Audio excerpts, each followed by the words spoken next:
What's going on, Raider Nation? How's everybody doing out there? Hope you guys are having a wonderful Sunday afternoon today. It's the first of the month. And thank you for tuning in to another installment of the Wild Wild West Show. I'm with my man here, Hot Beavers. Hot Beavers, how you doing, brothers? I'm great, man. Happy to be here. Like you said, it's a beautiful Sunday. Lots of stuff going on in Raider Nation. So yeah, let's get to it, man. Yes, sir. So everybody here, let's get straight to the meat and potatoes here. So let's talk about the 3-4 defense here. So we have a new defensive scheme installed into our program now. So we are shifting to a 3-4 base defense for the 2026 season under our new defensive coordinator, Rob Leonard, and we're moving away from the previous 4-3 scheme to a more multiple aggressive front.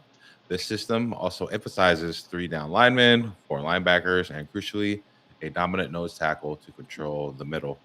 What's cool is that Rob Leonard brings his philosophy influenced by stints with Baltimore with Mike Macdonald and Miami Dolphins Brian Flores, aiming to utilize multiple fronts rather than just a traditional 3-4. And the 3-4 requires high quality edge rushers who can play in a 2 point stance and drop into coverage, along with reliable inside linebackers. And also, while transitioning into the 3-4, it often means that outside linebackers, they stand up, and reports suggest Crosby will likely remain in the 3 point stance, potentially playing more as a 5-7 technique defensive end. And this move, is designed to improve coverage capabilities against our tough AFC West passing offenses and create a more versatile pass rush in different scenarios. And this new shift, it signifies a major overhaul in our defensive philosophy with a focus on speed and versatility at our linebacker position to complement the new front line structure. So I'm really excited, about this new front. It's something has to change, right? Because obviously, our defense wasn't playing up to par as we all expected it should be. So change is good. Sometimes change is good. And I'm really looking forward to see how this is gonna look with our upcoming season here. And yeah, so what's your take on that, Hot? Yeah, the 3-4 that Leonard's gonna run, I think is gonna be different than, you know, what you probably saw in Pittsburgh in the '90s, right? It's more about disguises. It's gonna be a coverage driven. You talked about the front being multiple, definitely. Simulated pressure where you overload one side and then bring a blitz from somewhere where the offense, isn't accounting for it after they already slide protection to account for what you've done, right? So a lot of games, tackle and stunts where, you know, Maxx Crosby is going to get a chance to do some pretty interesting stuff. I disagree with the idea that he's going to play end. I think he's going to be an outside linebacker in a 3-4 if he Mm, stays. And I think that's actually going to free him up a ton because you don't know where he's going to come from. You're going to see him like mugging the A gap sometimes, where he's just like standing right over the center. He's going to get a chance to rush from 2 point stance. He can kind of, vary what he does. And I think it's a big deal just because this is going to be a more modern style defense. Not to say that what Patrick Graham did wasn't modern, because it was very matchup based, which is a modern thing, right? mm, So I'm not taking away from that, but uh, can be complicated, right? I think that this defense, the way they're going to go about it is going to be more simple for players week to week because they're not going to be varying the game plan as much or trying to change what they're doing based on what the offense is doing. We're going to dictate rather than respond, which I think is going to be a big difference too. So I'm excited about kind of where this goes. I have some ideas based on what Rob Leonard learned in Baltimore. If you go look back at the 2023 Baltimore defense, one of the best defenses ever. yeah. Yeah, right, and they ran a 3-4. And so I think Rob Leonard has some experience under that version of the 3-4, and then you look at what he learned from Ryan Flores, and then even some of the stuff he learned from Patrick Graham, you can start to get an idea of how this is going to look. And we got some pieces that fit well for it, so it's pretty exciting. Yeah, yeah. I agree, brother. And I mean, to learn, from McDonald and Brian Flores, that's a great asset, to like have, right? So, I mean, I'm all in for it. Mm-hmm. Mm-hmm. Yeah. No. I think the opportunity to learn, under the different coaches, was pretty huge. Especially someone like the variation you're gonna get from Mike Macdonald. First, Mike Macdonald, you know, to the last year's Seattle defense was crazy, right? I Yeah, mean, yeah, we it saw what was. they did. They just Yeah, dominated. They were like one of the top scoring defenses as well. So this is a repeat thing that he's been involved with. And there's a slight difference between how he did it in Seattle. In Seattle, it was more three safeties, right? And mm, not just thank you, Raider Ryan. Three safeties, yeah, right. So not just the whole 3-4 thing, but a lot of big nickel, right? And so that was a huge issue um, for New England in the Super Bowl. They weren't able right. to kind of have an answer for that. I think Seattle ran three safeties almost every play in the Super Bowl, and it really put New England in a bad spot. So I think we have some opportunity to do some pretty cool stuff with that too. So yeah, it's going to be interesting to see the different coaches' influence. Is he going to lean more Baltimore? Is he going to lean more Seattle with the safeties? Are we going to Yeah, see more matchup versatility because of his time under Patrick Graham? Right. So yeah. it's going to be interesting to see what I've looks like. I've I think you might bring like a mix, kind of like a gumbo, kind of, yeah. Right. Right. Like a uh, mash, a mashup. yeah, yeah. Mm, yeah. Raider Ryan, thank you so much for being here, man. The Yes. Raider Awesome. ambassador, Yeah. of all the creators here. He's great. Thank you for keeping the lights on here, man. I appreciate you so much. Thank you for being here. Absolutely, absolutely. Yeah, we had a little technical difficulty, so it'll re-air on my channel later, so you can watch it there as well, and it'll get spread that way. So, Okay, yeah. Mm-hmm. awesome. We got my boy here. What's up, brother? How you doing, man? Good to see you. Mm-hmm. Give me 1 second to. Awesome. Yeah, chat is alive. There we go. All right, cool. So if you guys just came here, and you just tuning in, we just talked about our new installed 3-4 defense, and yeah, please feel free to like and subscribe to both our channels. It's Mm-hmm. greatly appreciated. Yeah, so let's go on to the next topic here. So, Raider Nation, if you guys have been watching or reading different outlets and sources, they're all saying, that Klint Kubiak, he likes the O line, and maybe we're not, that fall off or not, or we're not that falling off on our O line as people may expect, right? So Klint Kubiak, he's high on the current offensive line right now, and he's highlighting stability at tackle and was praising Jackson Powers Johnson's physical play, his style, and his versatility. And Kubiak also expressed confidence, in the talent that's already present that we have on our own line now. And he was specifically citing stability at both tackle spots with Colton Miller and DJ Glaze. So some stuff that I've seen him on his interviews, he really likes those two guys there. And he also noted that the group, yes, it is a work in progress, right? But he believes that they have the necessary pieces in place. And he also mentioned working alongside, his new O-line coach that he just hired, Rick Dennison, that he's going to get the most out of these younger players that we have on our roster right now. And he specifically, praised, J J JPJ, right? But while he's not decided on a permanent spot yet for JPJ, he's actively evaluating him at both positions. So who knows? Like maybe he might be our center. Maybe it'll be Lindenbaum. Who knows? How they're gonna do that there. Mm-hmm. I wouldn't mind. If and this is me. If we get Linderbaum, I would like that option too. But if we just, if JPJ is our primary center, then I'm open to that also as well. Hmm. Right, right. No, that I'm happy to hear that he is not so down on the whole line.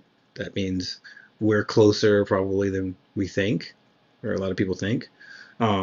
I do think some of that's coach speak, right? He doesn't want to tip his hand as far as what would happen in free agency and a draft.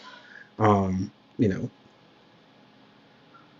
the development of young players is going to be important. We spent some real picks on, Grant, right, last year, right? So like we went twice, double dipped on the offensive line last year. Both those players need to make something happen this year in order for us to take that real step forward. I don't think we can just fix it, spending it all on the draft or free agency. We have other holes, right? So hopefully we can add one real good veteran in the interior, and then yeah, those guys can step up and we can go from there. Especially because Dennison is so good at coaching guys up, and Yeah. they are athletic, right? So it's not like we have, you know, guys who can't move or don't fit the system that we're trying to force into it, right? So I think there's a possibility that guys take a real step forward, especially when last year they were being coached by the general manager when he had some spare time, basically. So yeah. Yeah. Yeah. I mean, I'm fully confident on whatever option that they want to do, with our online. I honestly believe that's going to be, it might not be like a huge leaping improvement from last season, but I believe that it's definitely going to improve and look a lot better. Yeah, yeah. I think just having stable coaching that puts guys in the positions to actually succeed rather than trying to force them to do things they're not good at, and or just not actually actively being there to coach, right? Um, Charles Grant, Caleb Rodgers, right? DJ Glaze, those guys can improve and play a little bit better, and then JPJ can stay healthy along with Colton Miller. And then yeah, add a veteran or two, and I think we're there. So Yeah, I mean it's not too shabby, right? It looks hmm pretty good. It looks pretty hmm good.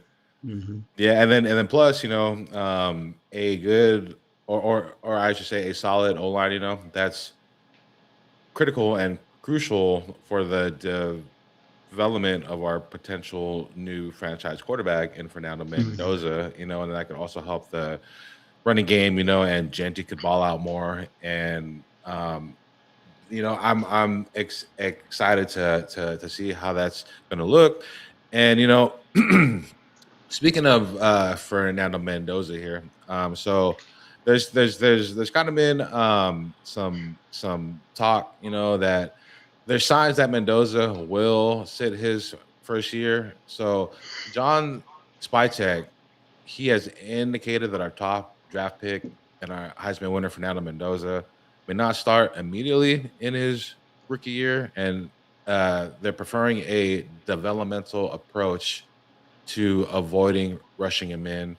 And John Spytek also emphasized on building a strong team around a young quarterback to prevent him from getting killed.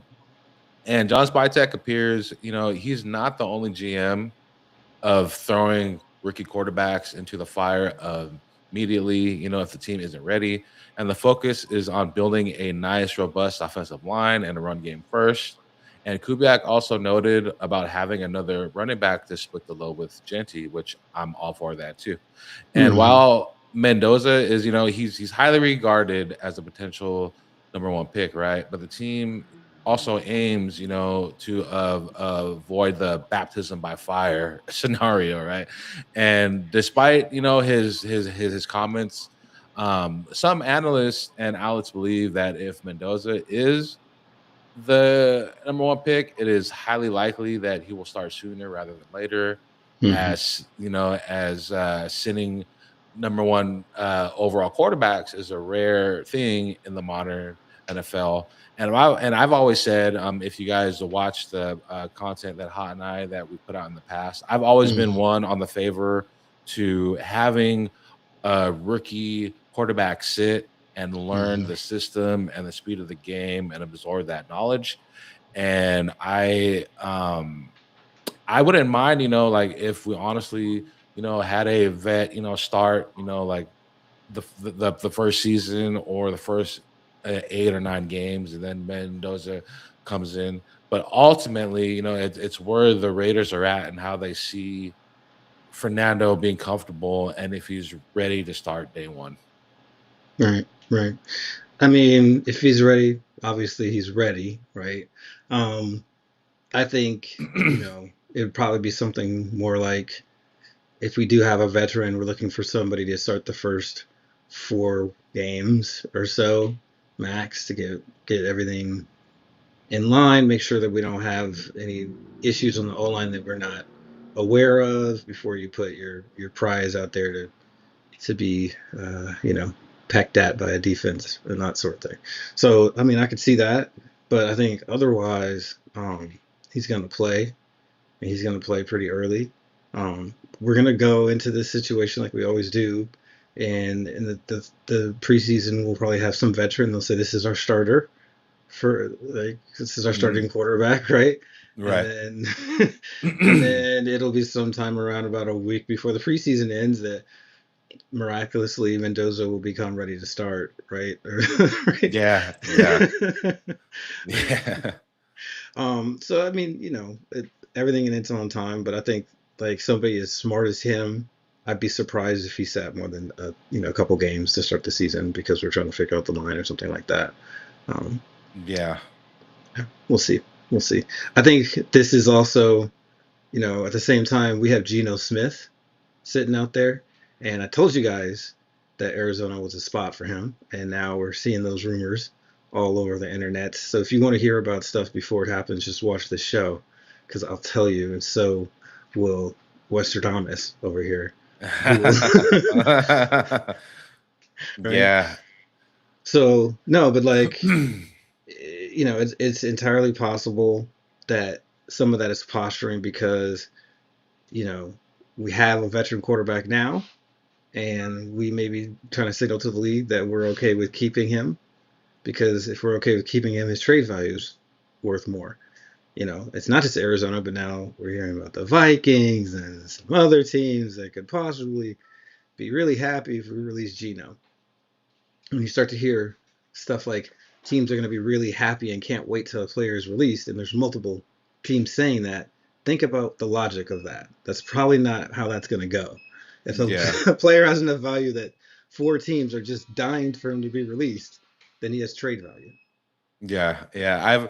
I've also heard kind of rumors in the rumor mill, that the Raiders might just be like, hey, they're ready to just cut ties with Gino. I'm really so me. I've always been okay. I'm done with Gino. Ship him out of here. Get him off the team. But of course, I would like to get something back for him. I just don't want to just off him. Yeah, I want to get right. something back, and Gave up a hopefully, third. yes, yes. I mean, third would be great, honestly, but No, I'm I'm saying thinking, we gave up a third, oh so we yes, want to get yes, some. yes, Yeah, yes, right, yes, yes, yes, yes. right. I think maybe if we're lucky, we may get a fourth, but I'm kind of like in the fifth pick range. Yeah, That's kind of where I'm at. right. I think if we did something where we like said, hey, take Gino and a fifth and give us a third, then we might be in business, right? Yeah, And then, that's for us, it's $18.5 million in dead money that we don't have to eat this year or next year. That's the choice. Either we cut him this year and it's 18 and a half dead money on the cap, or we post June 1st, cut him and it's 18.5 million dead money on the cap. If we trade him, then that money is not there. So that's important. Um, and so, yeah, cap management sort of thing. You don't want to tip your hand like, oh, we don't need this. Mendoza starting day one. I mean, then Gino's value goes to the floor immediately, right? He's a backup quarterback, right? yeah, if you talk about it like this, he's a starting quarterback you're trading, right? Yeah, So it's true. some of this is like this is a grown-up organization now, guys. So we're actually gonna I we're gonna know. watch what we say. We're gonna frame things in a way that like gives us value for our assets, and we don't just kind of trash people because it feels good, like Antonio Pierce or somebody like that. Not to name names, but I'm naming names. So, all right. So as much as I don't want Gino on the team, on our roster, and I've been saying this, over the past couple shows we've been doing, I would have don't be shocked either, and I would not be shocked, if Tom Brady's like, you know what, we got him on the team. He's a vet. Let's just roll with Gino. So that's also Yeah. one thing, out there that I do see, like, oh yeah, Well, yeah. you know, Listen, I don't want to be the bad guy here to say this, but the most logical thing to do is to keep Gino, roll with him for the first 4 games, raise his trade value. yeah, Then when Mendoza's ready to start, you trade him off the team. yeah, Then, right yeah, before the trade deadline, when some team is desperate because they need a quarterback and somebody got hurt, or they know that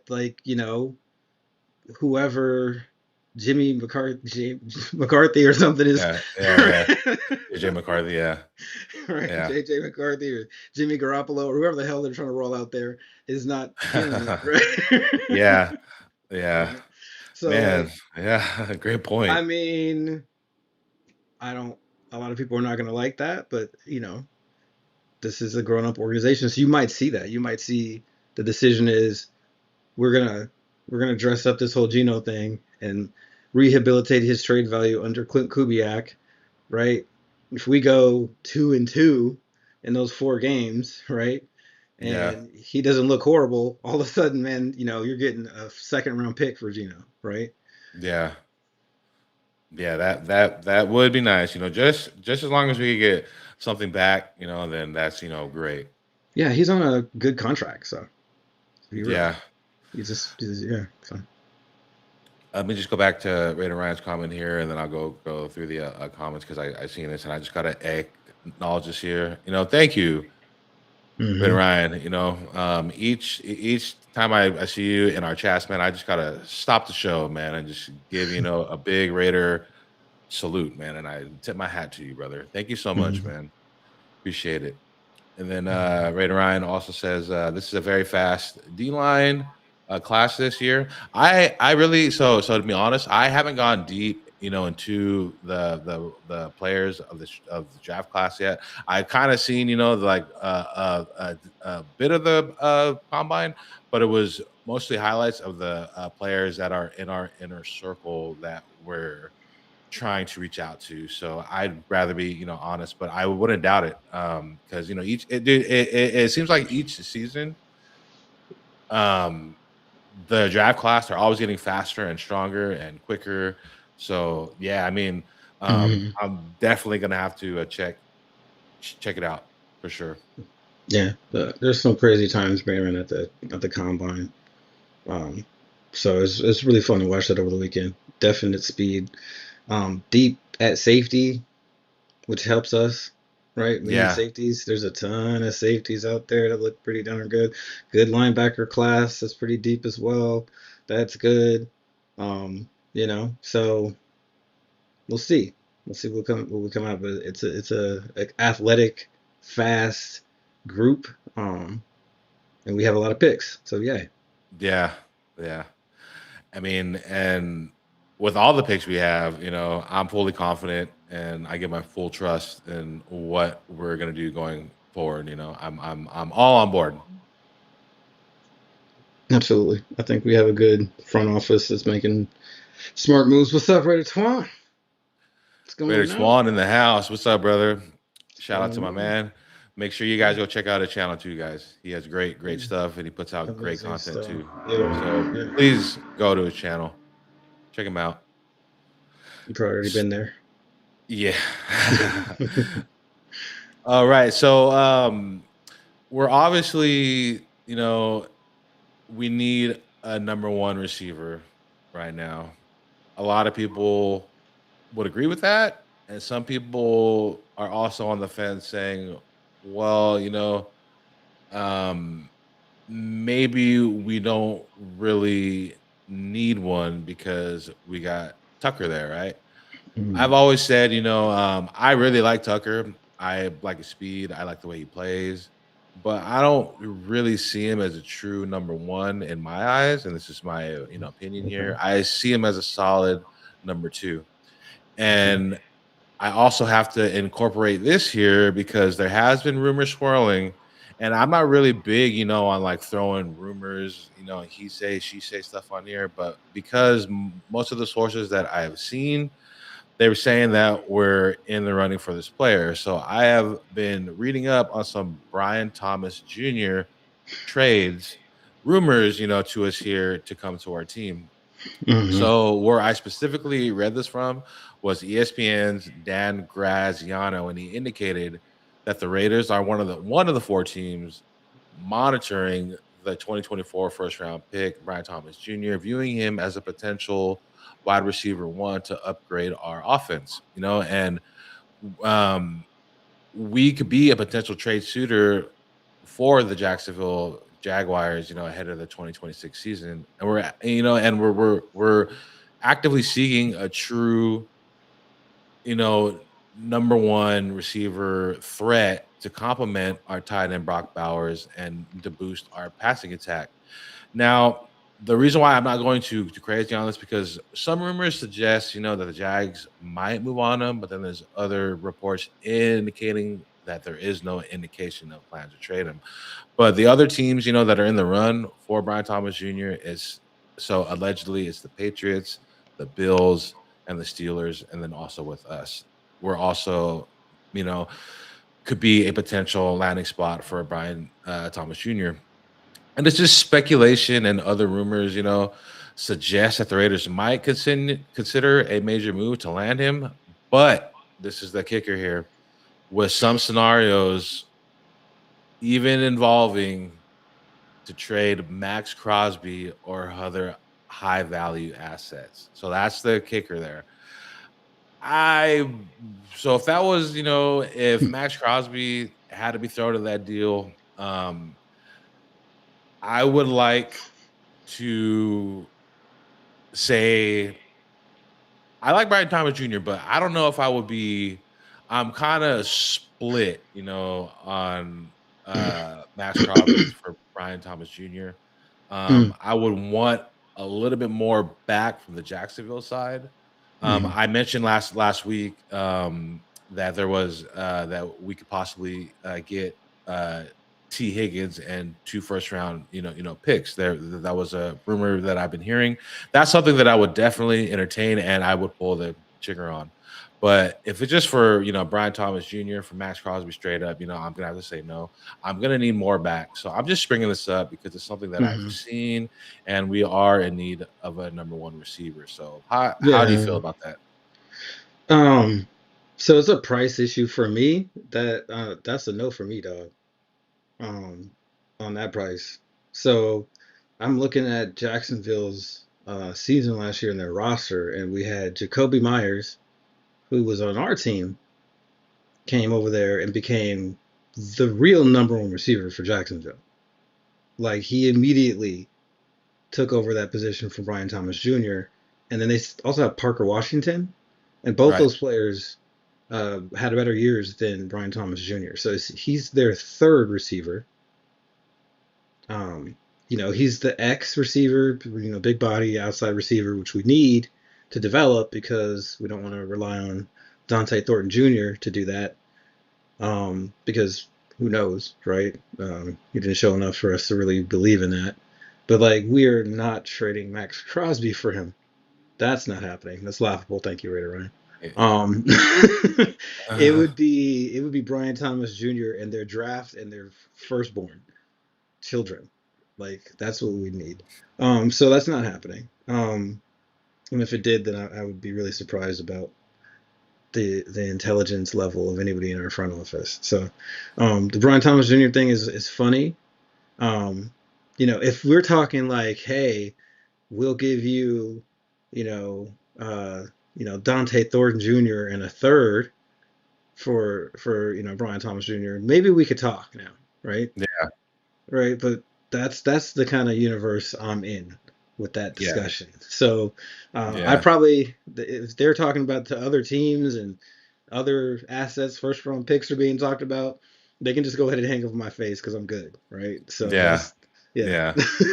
And I'm on boat with, I really believe that the best offer that I've seen that's been rumored is the T Higgins and 2 first round picks for Maxx Crosby. Like Yeah, that's that the would like make me kind think, of deal that has to be structured to make me be right? like, okay, like maybe we could work something out. Let's But think about this.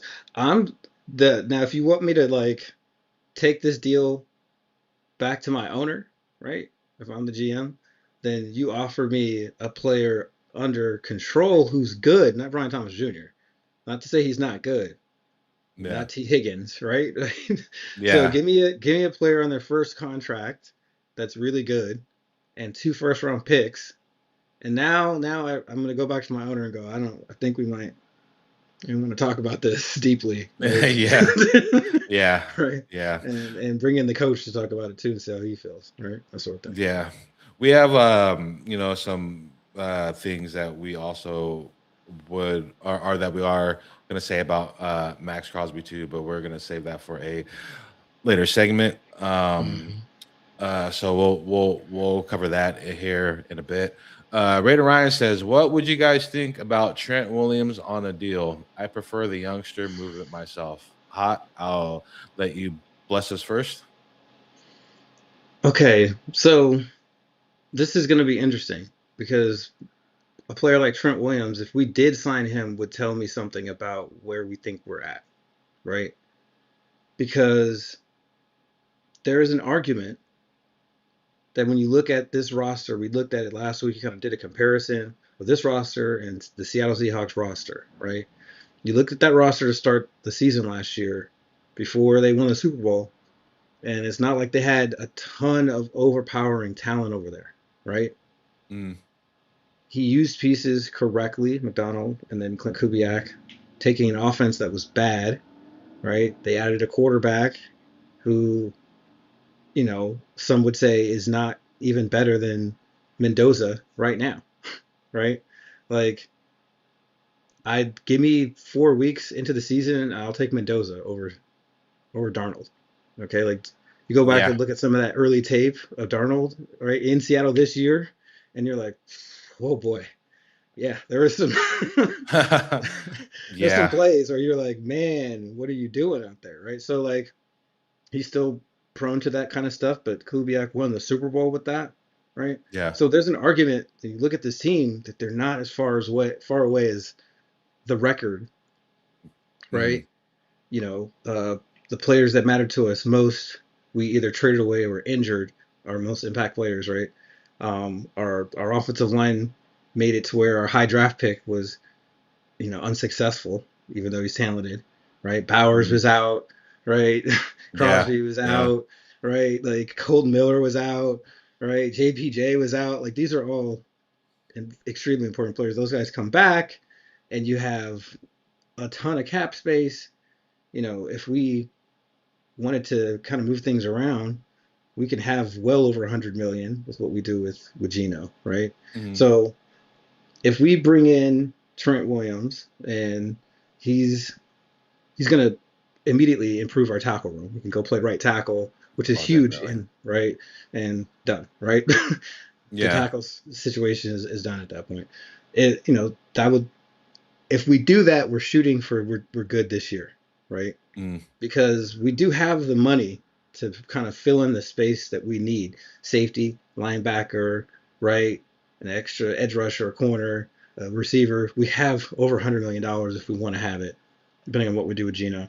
Oh, and we still have the court case for what's the D tackle that we signed the other year, and oh, and at he least got in trouble. yeah, yeah, Yeah. we got it. The car crash guy. We That guy. I brought can't him think of his from name. Miami, but Yeah. yeah, Yeah. well, his whole arbitration for that, whether he's gonna have that whole contract removed, is still out there. So that's some natural money. It's like $20 million of dead money on the cap that might disappear as well. So there's money to spend. If we sign a Trent Williams, it means we're going for it. So that'd be interesting, right? Yeah. And it's not like sitting behind Trent Williams for years is going to hurt any of our young tackles. So let's go for it. I would say, right? If that's what they're planning, let's go ahead and win. Why not? Yeah. And thank you, Brett and Ryan. Wilkinson, thank you. Wilkinson, thank you. Mhm. Thank you. And then Right. just back to answer your question, just so that way I could show my point of view here. I honestly wouldn't be, opposed to it. I've always liked Trent Williams. He's great, but Hot also made a great point too, stating that if we sign him, that kind of tells you where they think where we're at with our own line, right? I wouldn't, be opposed, to keeping the guys, young, and we build with, the like drafting, like all that, and we improve from within, our roster. But I would definitely not be opposed to Trent Williams on the deal, because I just feel like anything to help bolster our own line and to help protect Fernando Mendoza and to help our Mhm. running game, and open up the passing lanes, for Bowers, et cetera, then I'm all for it. Yeah. I mean, having the opportunity to have like a DJ Glaze slide inside for guard depth and that sort of thing, Willie Wilkinson. Nice. Yeah, Chad, if you guys have any, questions, please feel free to shoot them in here, and then we'll answer them. Definitely And not. Definitely not a Christian Wilkinson move. But more of a Willie Wilkinson move. Willie For Wilkinson, sure. legend. Allegedly, right? But yeah, so like, yeah, we'll see what they do.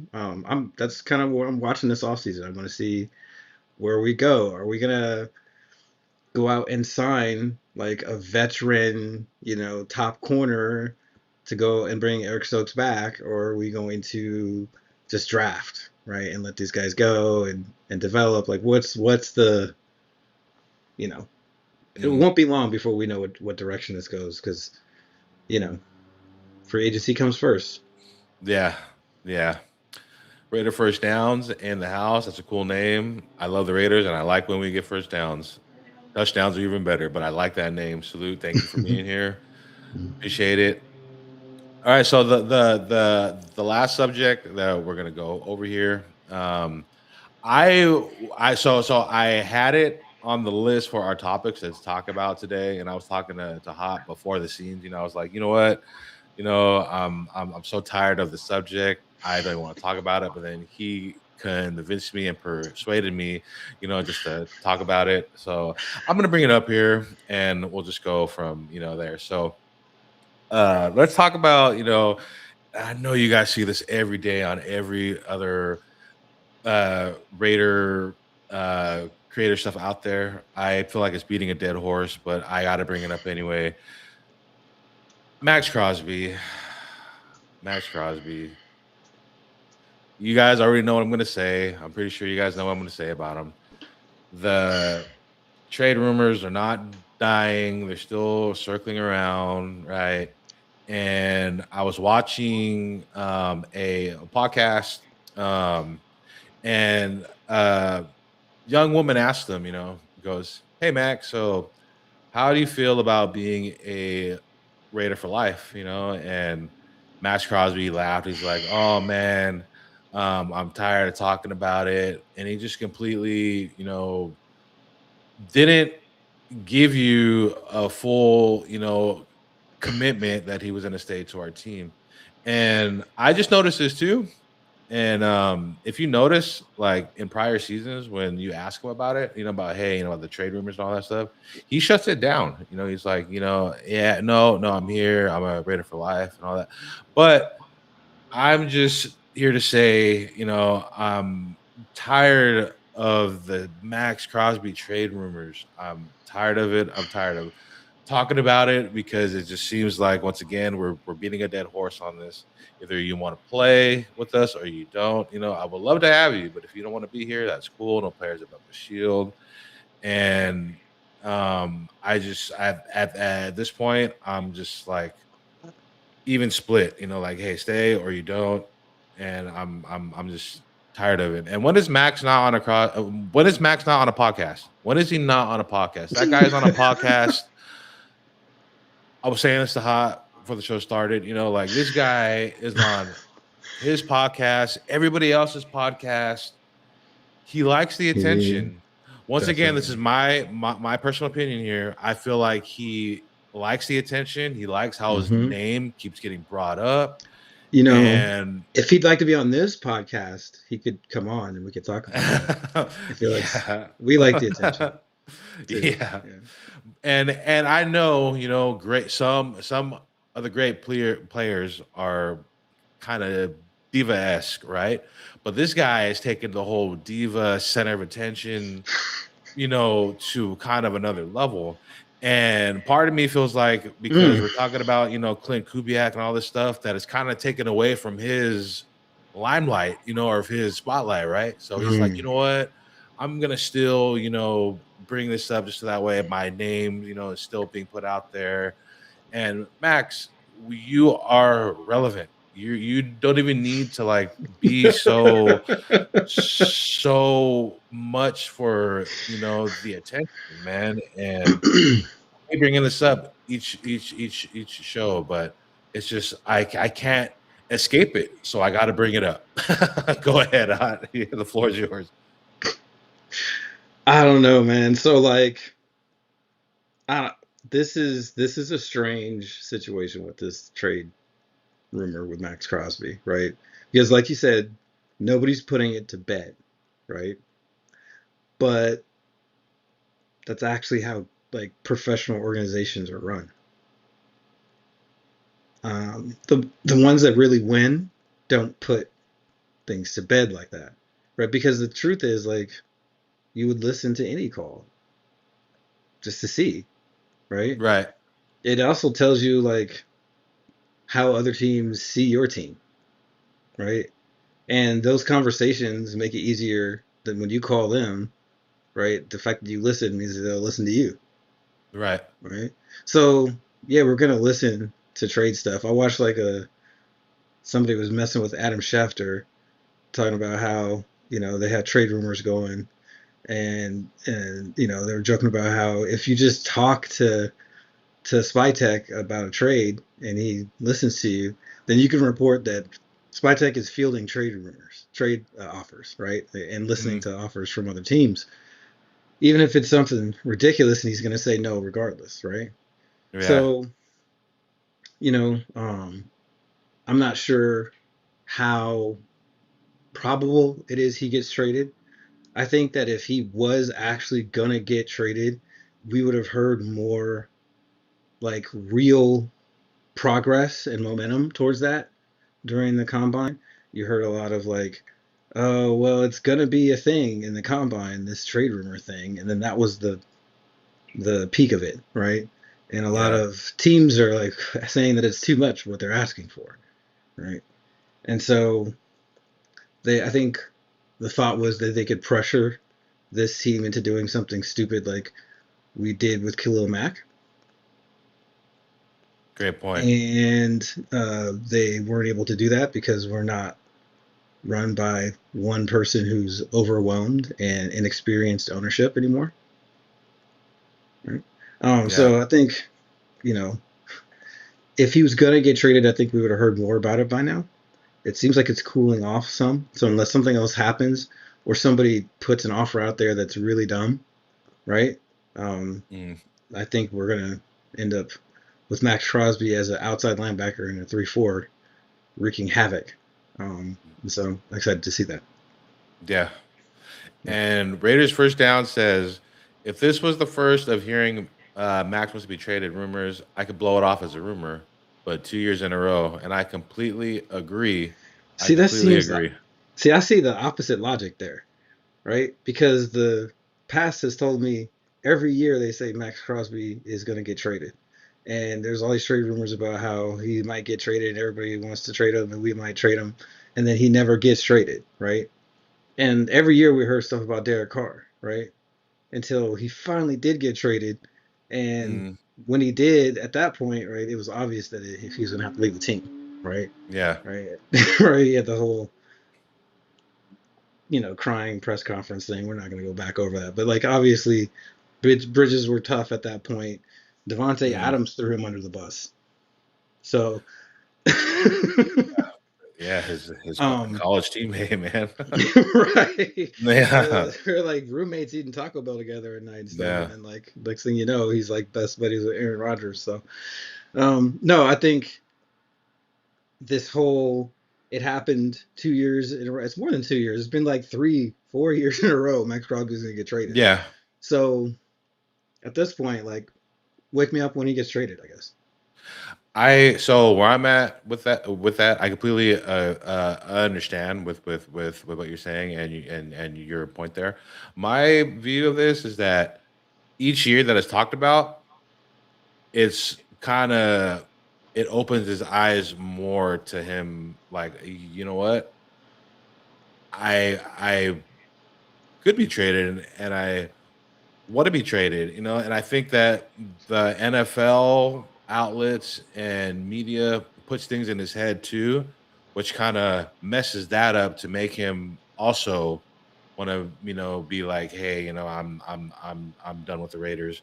But I just feel like as each year as it goes on, as he wants Mm-hmm. to be traded, I feel like in his mind it's more likely each year. And this year seems like more so than the previous years, right? But um, yeah, I see both points with Raiders first downs and your point there.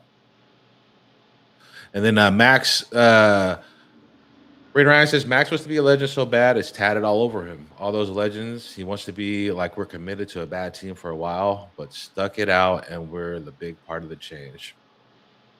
Right. Like his biggest idol's Kobe Bryant.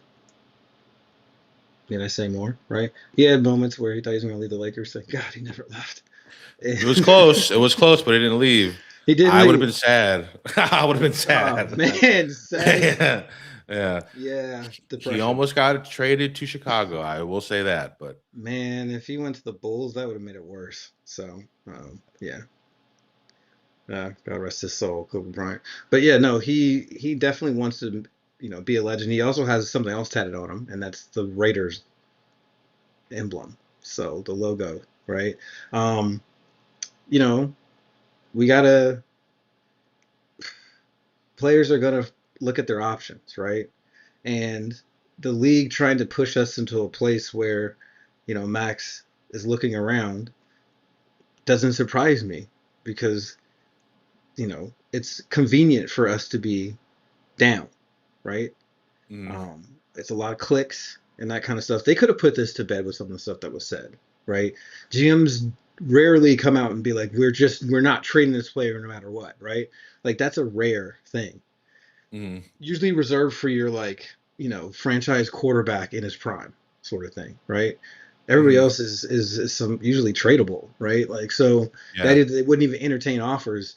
But our GM did say people were trying to trade for him last year. We gave him the biggest contract for a non-quarterback in history. We want him on the team. I mean, that's enough typically to put it to bed.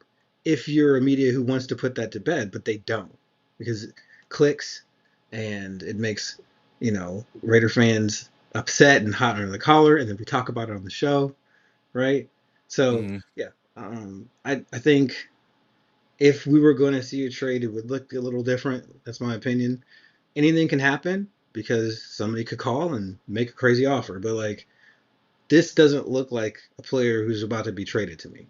This looks like the media trying to have something to do during the combine because people are starting to get a little bit bored at people just running in shorts, right? yeah. And then so Raider Ryan, you made a great point. To be legendary like Kobe and Michael, they were a big part of the turnaround, and you are absolutely right. When MJ got drafted to the Bulls, it wasn't just shine and daisies. It took time.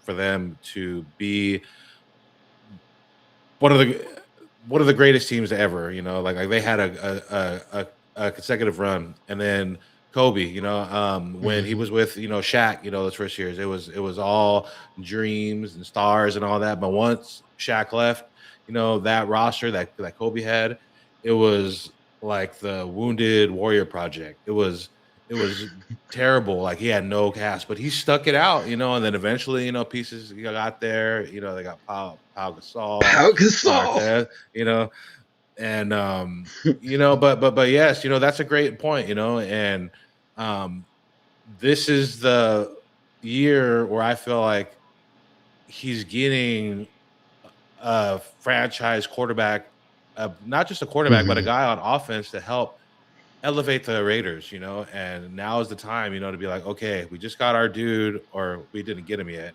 but all signs Hmm. point we're going to draft him, but they're going to get our guy, and like we're turning a new leaf. So Hmm. hopefully, Max is, he sees that side.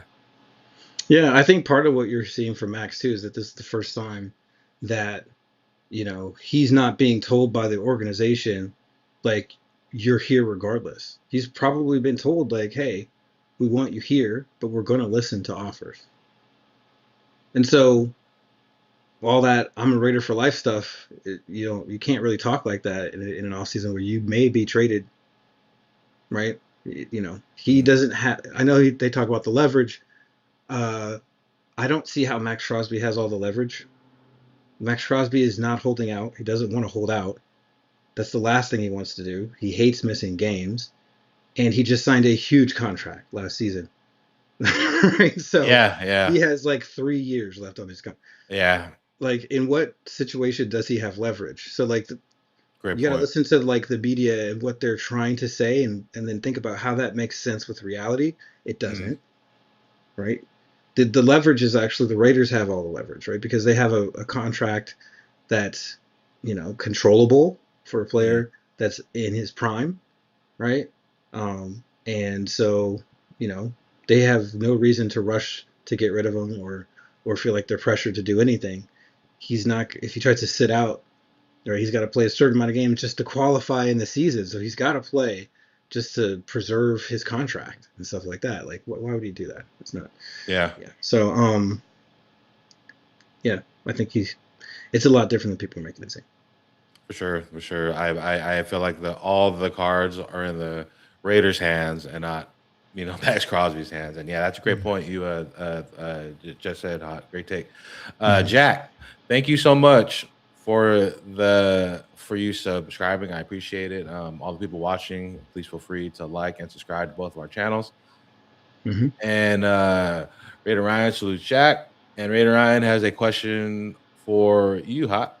Mm-hmm. Still in Seattle. I'm in Vegas. Yeah. Yep. Moved down to Vegas a couple years ago. Went to all of the games last season, which was awesome. And so yeah, just continuing to set roots here. I still bounce back to Seattle sometimes, so that's cool. My Aaron Rodgers nature retreat. What? Sometimes you got to do that, man. Sometimes you got to Hey be man, off the grid. that's right. That's right. Just like milking some sheep and goats, and dealing with the farm dogs, and just chilling out and waking up with the sun and working hard, tossing bales of hay, get yourself in shape. It was great. I had a great time up there. I did not sit in darkness for the whole time, but yeah, who's to say what else happened that was Aaron Rodgers like Yeah. in the mountains. We'll talk about that. Yeah. So. uh, Airsoft dude, my man. Thank you for being here. He says Max would be leaving at the worst time, and I absolutely agree. I absolutely agree. That's straight facts. Now would be the worst Hmm. time. Yeah, yeah. I mean, it's always like right when you're like, I'm gonna give up, right? Because like it's right after when Kobe decided to stay, like then we got Powell, right? Hmm. Like something happened similar with Giannis in the Bucks, right? Like he was ready to go, and then like stayed, and then like won the title like the next year. Hmm. So like maybe you don't want to end up.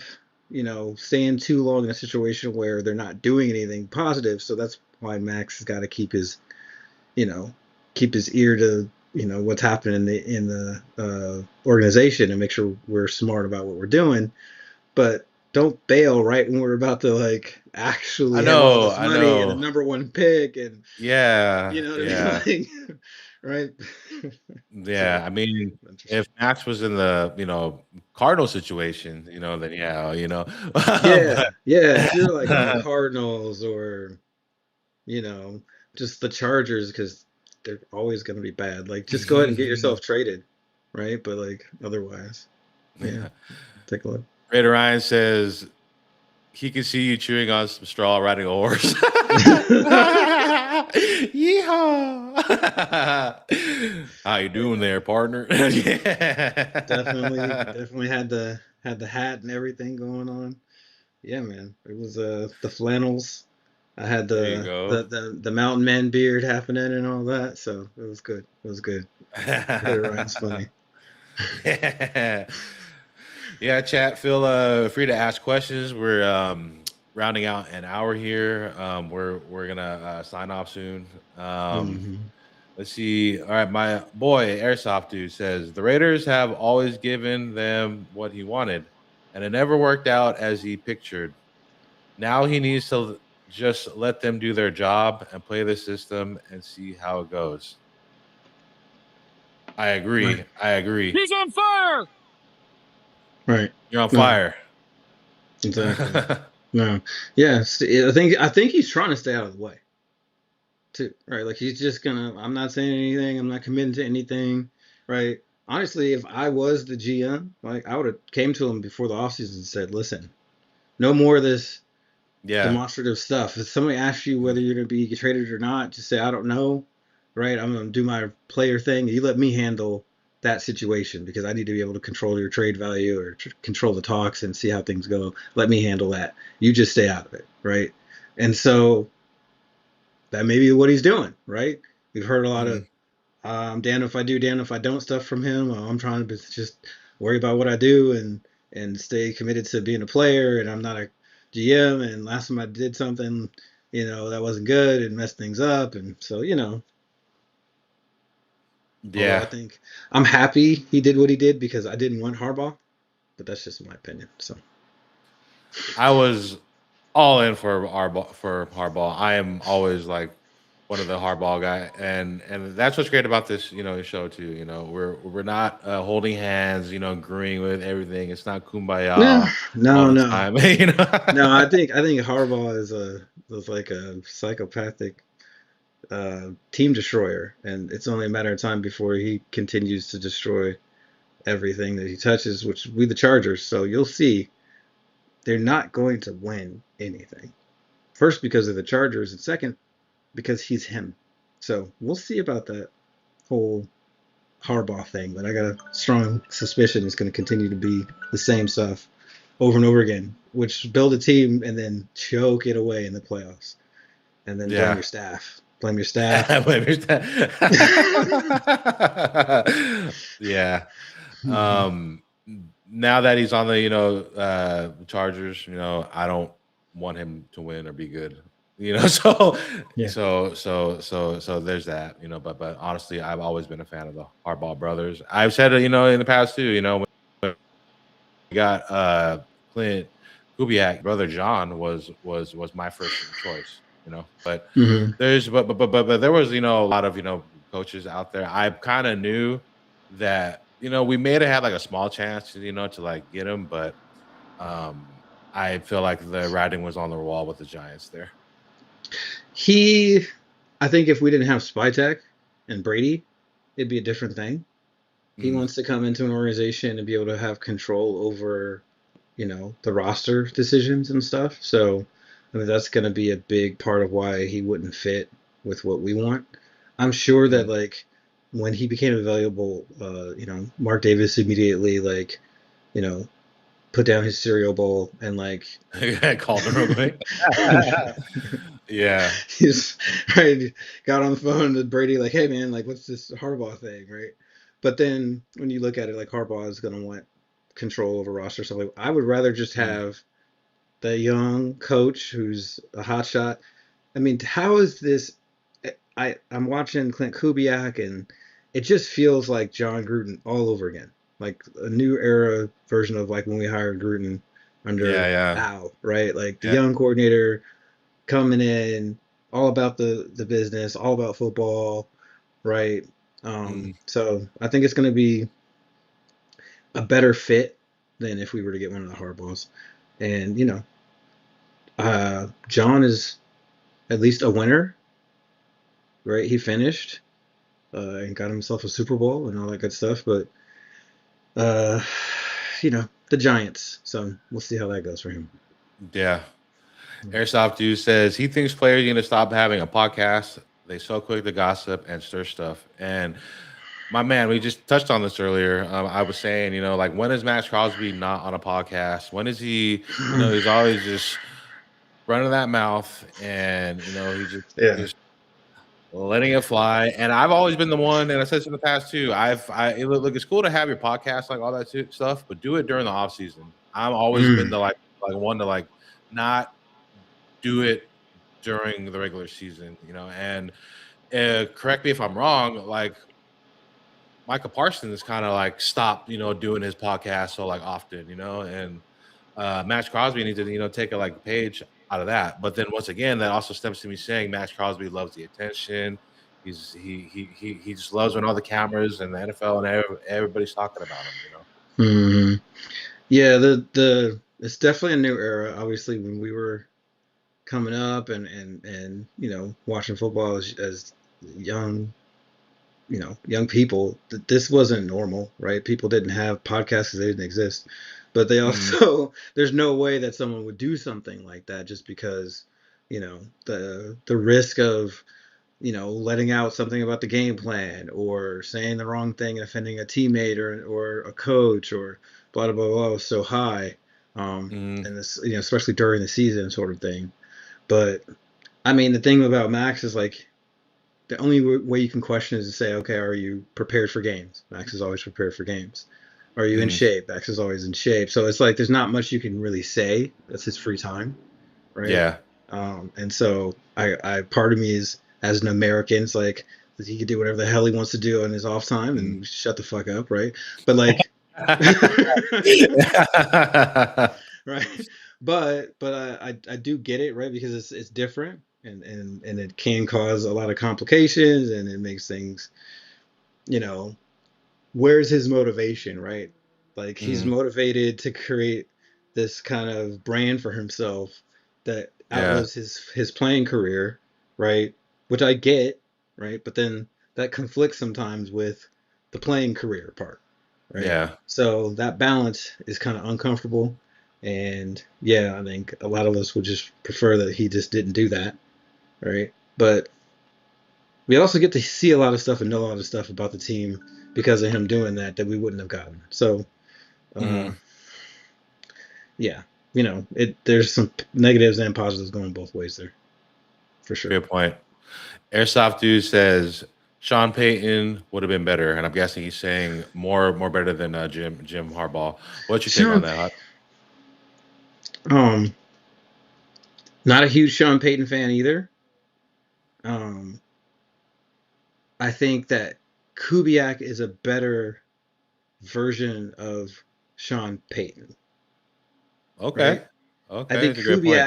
Kubiak is like a young version of Payton. Sean Payton, what he does, the league is starting to catch up with that. Like even Denver, with the record they had last year, that was mostly the defense Mm, doing that. The offense wasn't superb, right? Bo Nix did a lot on his own, kind of heroing some plays. yeah. I don't feel like it was the offense uh, under Peyton that really was the star there. I Mm, think Sean Payton also requires a very specific type of quarterback, um, and doesn't seem to be able to adjust as well. Like he struggled with Russell Wilson, mm, um, and then Russell Wilson actually played better in Pittsburgh, right? He played better, in other situations than under Peyton in Denver. So I'm not like huge into that whole Sean Payton thing, like the turnaround.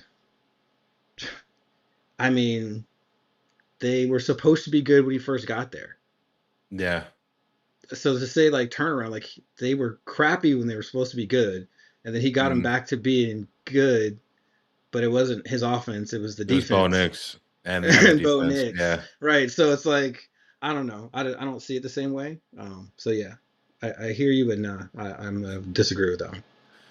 So if you had a choice though, between Sean Payton or Jim Harbaugh, and you had to choose who's that? And I know that's two coaches that you dislike, but you had to choose one. You know who Oh I'm man, choosing, but if you had to choose, who is it? I had to choose one. Yeah. Jesus, man. Uh oh wow, that's tough. Um, I'm gonna have to say I'm gonna go with Sean Payton just because he probably won't like burn your organization down on the way out. Um, Okay. so uh, yeah, that's my. So I guess Airsoft dude, you're right. That Airsoft, he is better, but that's like saying like the frying pan is better than the fire. So Yeah. My man base finance, he says, pretty sure they would get fined for talking too much. So who wants to lose money? mm, mm. Yeah, the league doesn't seem to care as much about what players are saying as they used to because Yeah. it's right they would find people for all kind of stuff. Um, Max is still careful about what he says about those refs though, if you notice. So Yeah. Yeah. Airsoft dude says podcast topic right into contract. LOL. They paid Kyle not to play video games. Yeah. So what he's saying, right into Max's contract that he can't do any podcasts like the Cardinals with Kyler Murray to not play video games, and we all know about Call of Duty Kyler. If you guys haven't heard I about that. can't. I cannot. Um, the so if you have to put into a contract that your starting quarterback needs to be responsible, you should probably think about that contract real hard. Um, that's a statement that I'm willing to make. I don't think that you're gonna manage somebody in a contract that way. Like it's funny, right? But we see the result. Like Arizona's probably gonna trade Kyler Murray now, right? So Yeah, it didn't work, yeah, right? Um, it's an addiction thing, basically, right? Like we already know mhm. Max can beat an addiction, but Yeah, that's you true. know, the question is he gonna recognize that this is an issue that's getting in the way of his productivity because he's trying to do something too much, which is kind of the definition of an addiction, right? So like, maybe not. Maybe he doesn't see it that way, right? But I don't think you could put it in a contract and make a difference, right? So Yeah. I think old Kyler's probably still Call of Duty Kyler Yeah, under a different under under different, under under a another burner team. account, right? Yeah, yeah. Call That's of funny. Duty Kevin or whatever. T Nuts says, 6 people watching. LOL, Raiders suck. You son of a bitch. Hey, you know Okay. what? That's No, mm, I'm thankful for you being here and being one of the 6 people watching. thank you. And then I'll be honest too. I'm not as big as the other Raider content creators. We're kind of like a mom and pop shop, here, That's all right. slowly growing, but All right. I'm happy for all the people, that tune in here. And Yeah. yeah. Yeah. Well, I don't think we control how good the Raiders are. And if nobody cared about the Raiders, you wouldn't be here. And Maxx Crosby getting traded wouldn't be a national story. And we have the number one pick and the best facility in the whole darn league and number one in revenue. So that must hurt if you're fanning for another team. But you are here for a reason, because we matter. We matter even when we're 3-14, because everybody kind of wants to put on that silver and black at some point, right? Mm, Real men wear black. So yes. Raider Ryan, we sure did last year. yeah, bad team. Number 1 pick. Airsoft dude, this is to you. He says Wilson, who? LL, he was smart to get rid of him when, or so you're saying when? So when he got rid of Wilson, that was smart coaching. No, I'm not saying that like trading Russell Wilson wasn't the right move. I'm saying bringing him in was stupid if you weren't able to actually use him. Like, how do you get a quarterback, spend that much money on him, and then not be able to use him, then have to trade him, eat all that cap money? You have a crappy team, and then you get flowers for making them good again, right? When good is relative, right? Like, Yeah. they weren't good enough to actually win a Super Bowl. They had a very good defense and a quarterback who was running around making plays when their plays were broken, and they won a playoff game, right? They had a good record in the regular season, right? Yeah, I still don't see it. And you can say Wilson who, but the dude was multiple MVP in the Super Bowl and has a ring. So, at the time, he was not thought of as a horrible player, but bad coaching can really start the spiral, can it? Yeah. I mean, when the Broncos first got Russell Wilson, I was like, to be honest, I was like, shit. They got him, and but he was a shell of himself. When he got there and he didn't play like the Seahawks Wilson that we all know and seen, the greatness he did over there. So I'm glad that when he got to the Broncos, all his superpowers got stripped. So. Well, yeah, he's like the anti Sean Payton quarterback, which I thought it was funny that he went and got Russell Wilson, because he needs a quarterback who plays on time, right? Who exploits the middle of the field, who's able to stand in the pocket and manipulate the pocket. Russell Wilson can't see over the middle of the line, breaks the pocket immediately all the time, throws off his back foot. His most successful plays the whole time he was in Seattle were broken plays, scramble drill stuff. The receivers were trained to do specific things in the scramble drill to take advantage of the fact that Russell Wilson was so good at it. So it was the opposite of what he wanted, but then that's what he asked for, apparently. Yeah. And so maybe he's just not really good at roster management, and apparently he's not going to call plays anymore either, because the offense was horrible last year. So he can stick to smoking weed with his players. I guess that's what he's going to do. Yeah. Great point. Airsoft dude, Kubiak all the way now. Yes, brother. All systems go. All steam ahead. All hands on deck. This is Kubiak show now. And then he says, LOL, didn't Kaepernick start the fire and Jim poured the rest of the can? That was a whole that was a whole fiasco over there, man. That was the whole thing. Hey, Jim was happy to light the match. Listen, I think Cap poured the gasoline, and Jim was like, he just walked out and threw the match and walked away while it was burning. He gave like a little Derek Carr grin at the first, and then threw the match. Yeah, dude. Yeah. Airsoft dude. Yeah, Arc Raiders is addicting. If you guys don't know, that's a game. I play that game. It is a great game. Raider Ryan says, "Mom and pop shop. Who's the mom?" Okay, man. Allow me to rephrase that. We are a hole in the wall restaurant, a hole in the wall bar, a hole in the wall burger joint. That it's not known, but we got good food. Flavor. Like, if you know, you know.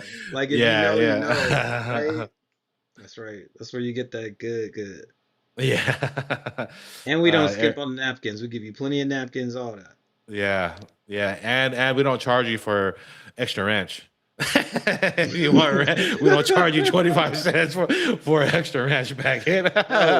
You get all the sauce, multiple sauces. Yeah. Airsoft says, "Why is that dude here to talk crap, nerd?" Because Hey, we're the Raiders, man. that's We're the Raiders. his right to come here, and say whatever he feels, right? Because it makes you feel strong to talk crap to pirates, right? Yeah. Nick Solano says Raiders are suck, and Mendoza can't change that.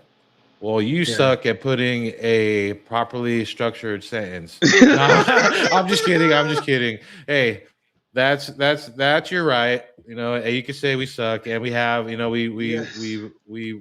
been sucky. So I can't even try to berate you right now. I'm sure the prospect of the Raiders finally having a really generational quarterback scares you, right? I noticed that you said Mendoza can't change that, but yeah, I mean, you're kind of saying what you're afraid of in your statement, right? We already know like number one quarterbacks who are generational change everything for an organization, and Yeah. so sorry, not sorry. Yeah, maybe he's upset that Mendoza's not going to go to his team. I would be, yeah. Maybe he's a Jets fan. That would, oof, yeah. Oh, maybe that hurts. If I was a Jets fan right now, I'd want to die. I'd be like, "Are you serious, man?" Yeah, they are complete disarray right now. Airsoft dude says Sean Payton did not choose Russell Wilson to be his quarterback in Denver, as Wilson was already under a massive long-term contract before Payton was hired in 2023. Right, but he chose to take the job in Denver, right? With Russell Wilson there as the quarterback, right? He had other opportunities at other positions, other head coach positions. He chose that one. So that's what I'm saying. Like, why would you choose that to be your quarterback? Not so much that he made the trade, but that he chose to go have this person be the guy, right? And then there's this huge contract there. Like, why would you accept that job if you didn't like the quarterback, right? And if you didn't know you didn't like the quarterback, did you watch any tape? Right? Do you know why your offense works? I think you do. Like, you should. Or did you just was this all Drew Brees? Yeah.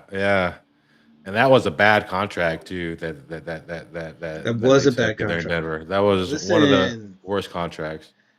Quarterbacks matter, right? Belichick was the greatest coach of all time, and then Tom Brady left, and then not so much. Yeah. And we started to find out how much Tom Brady mattered, right? Like Drew Brees, pretty good quarterback, pretty smart. Maybe he mattered. Maybe this was more Brees than Peyton. I mean, last year's success was more Bo Nix than Peyton, and Bo Nix is his second year. Yeah, I mean, Bo Nix in that defense, man. That's what they got going over there, man. And yeah, I'm jealous of their defense. I will say that. I'll take Patrick Surtain over on our team. Yeah. Bay says, fix the O-line. Yes, we are in dire need, to Bay, fix the O-line. My question to you is, do you think we're close? What do we need on the O-line? Do you think we need big free agent money at interior, center, guard, and a tackle and draft? Or are we one guy away? Is it Linderbaum and we're good? Like, how do you see it? Because I look at it like if we add one guy to the interior and some veteran depth at tackle, just so that we're not depending on like Dalton Wagner or somebody at any point, right? Yeah. Right, but like with Colton Miller coming back and DJ Glaze and Grant, right? Maybe we have a tackle rotation already that's pretty good, and add a veteran to that. I'm curious to see what like Raider Nation thinks about where we're at in O-line, because Klint thinks we're close, I guess, right? Yeah, I think the most questionable signing we did for the O-line last season was Alex Kappa, who I like to call Alex Crappa. That was a head scratcher for me, and that we all know how that ultimately played out. Yeah, yeah. Good thing about Kappa is he can. I think we can cut him and say like $5 million. So he's probably a cap casualty. So that's probably seen the Yeah. last of Kappa or Kappa. I'm sorry. Yeah. And Ryan, I'm guessing he's laughing at when I told that dude he couldn't put together a properly structured sentence. Yeah, he's he's really bad at the English language. So Yeah. A Train, my man. what's Salute to up? you, A Train. What's What's up, up, brother? A-Train? What's going What's on, up, man? brother? If What's you going on? ever would like to hop on with us, hit us up, bro. You're always Yeah. welcome here, and it's always He good to already be, knows. man. He Yeah, knows that. Yeah, that's a busy man though. He's got a whole life and a beautiful yeah. wife. Yep. Bay says Fernando. Fernando. Yeah, yeah, man. I'm calling it now. That's gonna be the number one selling jersey. Yeah, oh yeah, for sure. I mean, did you guys see he's 6'4.5", 236 pounds? So this So whole he's frail stuff, nah, man. He's like Josh Allen size, bro. yeah. Yeah, yeah. You know what's crazy too? I saw this little side by side comparison yesterday with Mendoza and Matt Ryan, Hmm. and physically wise, they're pretty darn close, man. Yeah, I think They're pretty close. they're probably same height, same size, pretty much. Yeah, yeah. Matt Ryan Mhm. is a really good physical comp for sure. Yeah, I Yeah, mean, he doesn't have the wheels of a Josh Allen, but I think he's faster than people think. I'm gonna. I wonder if he's gonna run at his pro day. yeah, That's what I want to know because I think he's gonna run like a 4.65 ish. yeah. Yeah, four I so seven. if I were to give Fernando Mendoza a like Madden rating on like speed and like my Mm-hmm. eyes, he would Mm-hmm. have like 83, 84 tops acceleration and like 80 speed. You know what I mean? Mm-hmm. Mm-hmm. He ain't Mm-mm. Lamar Jackson, but he's not No. but he's not Peyton Manning statue. Like he Right. could extend it. You know? Yeah. I think he's more of like comparable to like a Justin Herbert as far as mobility Mm, than yeah, people good give point. him credit for. I think he's actually pretty mobile, especially when you look at the stuff at Cal. Like he was running a lot more at Cal, and I watched him run away from a DB or two. Like he's got a little something juice. You know what I mean? Yeah, Uh, so it's going to be interesting to see how it works out in the pros. Quarterbacks always look slower in the pros than they did in college, unless you're like Lamar Jackson and you just yeah, I don't know, it's ridiculous. yeah. A Train, nothing but love. Thank you, brother. It's always good to have you here. Raider Ryan, Yes. the mods are effective in the chat. He has put him in the gulags. He put him in the timeout crib for 1 minute. So he has been Mm, sent mm, to the mm. timeout crib. Yeah, make sure you give Airsoft him a juice. Yeah. pacifier while he's in there. Boot the haters. Right. I actually like it. When the haters come here and they say, they like peace, just as long as they're not being, like extremely repulsive, or like, but I, like it because each person has the right to come in here and say, we suck, Hmm. blah blah blah blah. That's cool, just as long as they're getting, like too nasty. Hmm. Hmm. Um, Bay says for sure. If we got a veteran in center, don't put him in. Don't put a new position in play. Test out every week. Like let's have a stable line. Yeah. So it sounds like if you're saying like we went and got like Linderbaum and brought him in, and then kind of rolled back with the line we have now, drafted some depth. You feel like confident that we have a good line there, and it sounds like kind of what Kubiak feels too. Um, you said you think the coaching last year should the line back 2 times. I don't know how much worse of an offensive line situation as far as coaching you can have than what was going on last year. It wasn't just that the offensive line was being coached poorly.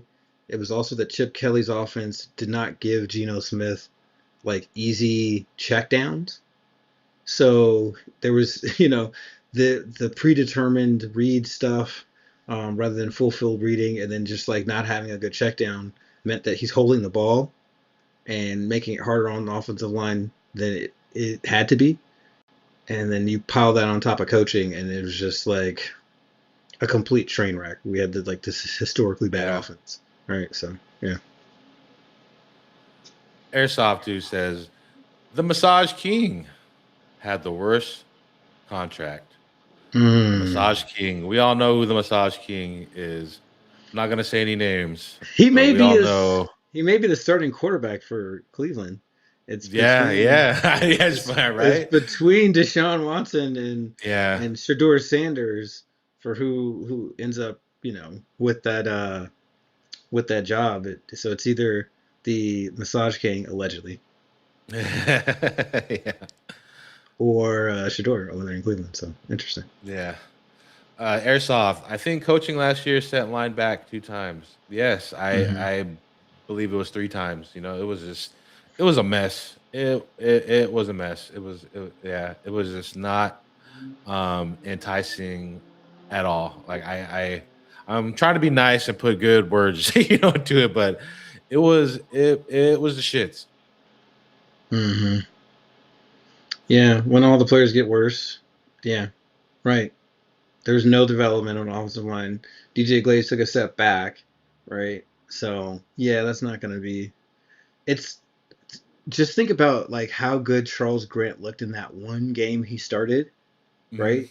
Even though he didn't have an offensive line coach. Yeah, he was mauling. Yeah, man, he's a mauler. We may have our future tackle there as well. So that's awesome. Yeah. Airsoft dude says, I don't want Mendoza to.